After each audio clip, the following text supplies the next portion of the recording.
E hoje eu vou contar a minha história. Eu conheci o Luiz ainda na minha adolescência. A minha mãe nunca apoiou meu namoro com ele, pois para ela, o Luiz era um filhinho de papai, desses que não querem saber da vida. Isso não era verdade. Para quem não o conhecia, até podia parecer que ele era meio alienado, mas não era assim. Depois que a mãe do Luiz morreu, ele perdeu o interesse pelas coisas, parou de estudar. No fundo, ele se sentia perdido, triste. A única coisa que o segurava era o nosso namoro. Eu era perdidamente apaixonada por ele e faria qualquer coisa para preservar o nosso amor.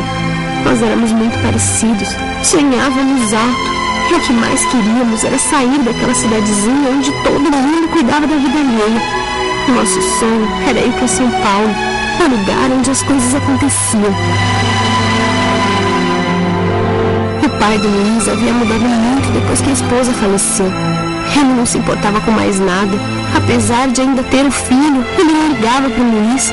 E quando lembrava que ele existia, era só para brigar. Isso gerava cada vez mais uma revolta. Eu posso dizer que presenciei várias discussões deles. E o pai dele só sabia colocá-lo para baixo. Ele fazia o Luiz passar por provocações completamente desnecessárias, como, por exemplo, cortar a mesada dele depois que ele saiu da escola. Dinheiro não era problema. Eu não conseguia entender onde ele queria chegar.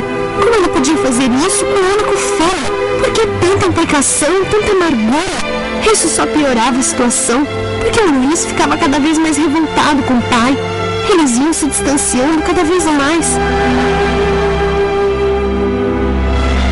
Eu andava totalmente sem rumo. Depois que eu terminei o ensino médio, eu não sabia o que fazer. Eu podia ir para a faculdade, mas na nossa cidade não havia nenhuma. E eu, sinceramente, não queria ir embora e deixar o meu namorado para trás. Naquela época, eu não me via sem o Luiz. Eu não podia nem imaginar uma coisa dessas. Passávamos as tardes juntos. Era a melhor parte do dia. Parece que estávamos contra tudo e contra todos, pois ninguém aceitava a nossa relação. Os nossos amigos diziam que éramos imaturos. E acho que foi por isso que acabamos nos isolando mais e mais. Até que eu descobri que estava grávida. E aí surgiu a dúvida. A gente sabia que não teríamos nenhum apoio, mas não podíamos ficar de braços cruzados. Eu fiquei desesperada, pois eu sempre me preveni para me engravidar. E eu não tinha vontade nenhuma de ser mãe. Eu era muito nova e não sabia o que eu queria da vida. Eu não tinha nenhuma estrutura para ter um filho.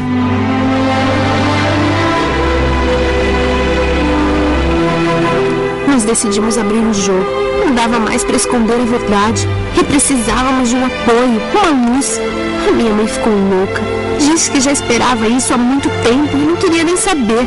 Para ela, a culpa era nossa e nós tínhamos que resolver a situação. Ela me humilhou e fez o mesmo com o Luiz. Disse que nós dois não servíamos para nada e que nunca tínhamos feito nada da vida. Agora havia chegado a hora e ela não ia interferir nesse golpe do destino. Eu fiquei chocada, porque mais uma vez ela lavava as mãos quando eu precisava e ainda aproveitava a oportunidade para me comparar com a minha irmã que morava nos Estados Unidos. Ela sim era a perfeição em pessoa, um modelo, ao contrário de mim. Nessas horas eu pensava que fazia falta ter um pai. Talvez se eu tivesse um, ele me apoiaria nesse momento. O que eu ia fazer da minha vida?